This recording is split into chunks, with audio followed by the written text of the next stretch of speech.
Ora ragazzi, c'è un gioco che io attendo tantissimo e secondo me anche molti di voi lo stanno attendendo. Io ho assolutamente amato tantissimo It Takes Two, no? È stato gioco dell'anno 2021, è stato il mio gioco dell'anno 2021 e come sapete Hazelight sta per pubblicare, non manca molto, cioè esce il mese prossimo, il nuovo gioco che è Split Fiction. Recentemente IGN ha fatto una final preview di quello che è Split Fiction. Molte cose le abbiamo già viste, ma un po' perché amo troppo questo gioco, un po' perché mi fa piacere dare un po' di visibilità a questo titolo che secondo me questo studio si merita assolutamente questo genere di cose.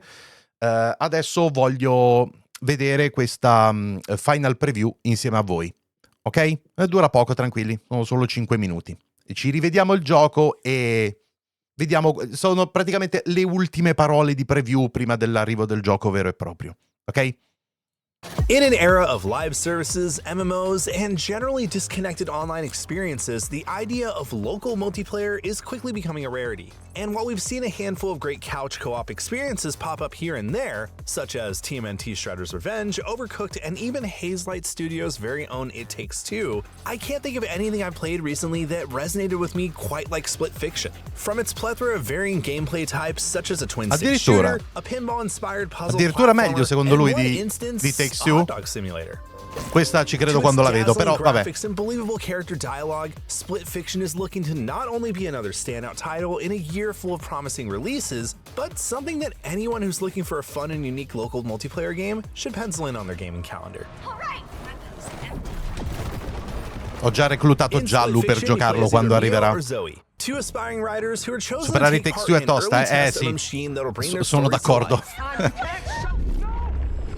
From what I saw, this plot device not only helps build the world of Split Fiction, but it also provides a perfect excuse to seamlessly transition between its sci-fi and fantasy settings. During the few hours I got to play, jumping back and forth never felt forced or tedious, and while I'm admittedly not the biggest fan of fantasy, you know, unless the word final is attached in some way, I've never found myself getting bored of Zoe's fantasy worlds. È giusto, i playdead che fine hanno fatto, non lo so, però dialogue between its characters, which helped convince me that I was watching two real people who are polar opposites interact with each other in their own make-believe worlds. What are you expecting? We're cyber ninjas.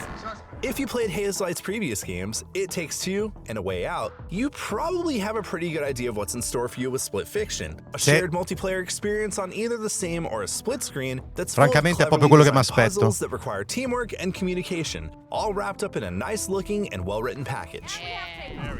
What sets Split Fiction apart from other couch co-op games is its clever integration of numerous gameplay styles, keeping the experience fresh and, well, engaging. Oh, that's rude. In fact, the variety of gameplay styles in Split Fiction is easily its most standout feature, and during my brief time with it, it was clear that this isn't another standard two-player puzzle beat-em-up experience. Hazelight obviously took its time to refine the variety of gameplay types here because, well, nothing felt like it was rushed or created in order to add variety for the sake of variety. One standout moment for me was a section where our heroes have to snowboard their way out of an active war zone. Madonna, però sembra veramente bello, ragazzi. Anche io ho dei dubbi sul fatto che possa superare i Takes Two, però Split Fiction introduced a points mechanic where I had to compete against my partner, performing as many grinds, grabs, and flip tricks as possible while trying to avoid death. While this mechanic has been done before in more games I can count, the fact that this instance is just one of dozens really shows the potential of fun things to do in Split Fiction. That's not to say they're all hits though. One section had us playing a hybrid of a platformer and pinball where I was controlling the ball and my partner was controlling the pinball. Pure il This required some flipper. precise timing on our ends, and it was a creative way to introduce a slower puzzle mechanic to a game that has a surprising amount of action in it. While I found myself getting a bit frustrated whenever I messed up a badly timed jump, the satisfaction I felt once my partner and I finished any of the campaign's collaborative tasks really elevated the experience. There we go. Thanks, And just to be clear, Split Fiction is 100% a collaborative experience that keeps you on your toes throughout. Single player is not an option. But unlike most co-op games where both players need to fight a screen full of enemies or break a bunch of blocks in order to progress to the next level, Split Fiction requires a heavy amount of teamwork and critical thinking from both players in its heavy action as well as its more mellower puzzle sections. Throughout my demo time, I found myself communicating with my partner and working together to try to figure out puzzles and bosses because, refreshingly, Split Fiction doesn't hold your hand whatsoever. That's not to say that this is suddenly a Souls-like in terms of difficulty, but there wasn't a moment where the UI pointed us in the right direction or gave us a hint on what to do. Oh, you were so close. Which is kind of the point of Split Fiction and co-op games as a whole. And this quindi non ti definitely made prende my tanto demo per a mano. really fun Ok. and rewarding experience. Bam. Hell yeah. In a time where every game can either be played solo or is completely full of NPCs, or people online don't really want to talk or interact outside of a few words here and there, myself included, Split Fiction really looks to raise the bar on what a co-op experience can be. I appreciated everything from its interesting use of multiple gameplay styles spanning across many genres to its cleverly written dialogue and beautiful looking worlds. Plus, the fact that it requires you to actively play with someone else and think outside the box to solve its puzzles. And in a year packed with dozens of promising releases, Split Fiction is definitely looking to set itself apart from the pack in a way that few games can.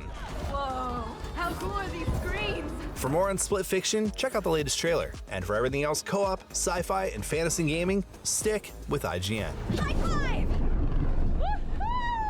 Ok, allora ragazzi, io vi dico questo, onestamente io sono uno di quelli che trova un po' difficile, e ho visto che anche molti di voi lo stanno dicendo, in sostanza battere It Takes Two è un tantinello difficilotto, perché ve lo dico senza iperboli, è uno dei più bei platform che abbia mai giocato in vita mia. Io adoro It Takes Two, è stata veramente un'esperienza fantastica, ed è stata la quantità, proprio la varietà di cose bellissime che c'erano in quel gioco, fatte divinamente, sempre varie, sempre interessanti, a essere una delle cose che mi ha decisamente colpito di più in assoluto di quel gioco.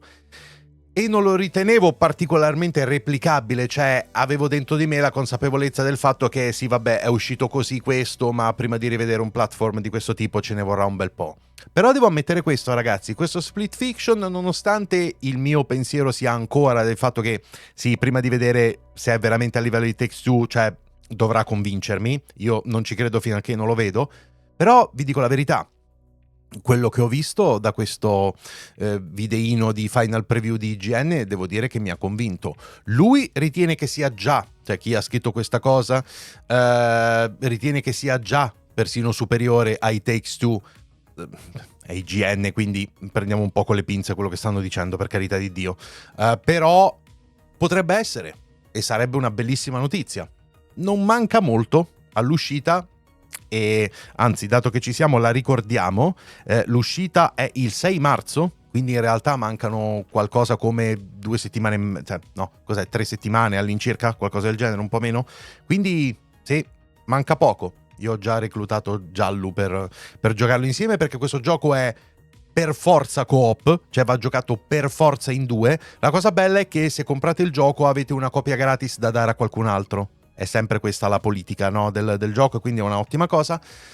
Beh, ragazzi, sembra essere al netto di tutto, nonostante io non possa metterci la mano sul fuoco per niente del fatto che sia superiore ai Takes Two, però sembra veramente figo, e una cosa è certa, non vedo l'ora di giocarlo.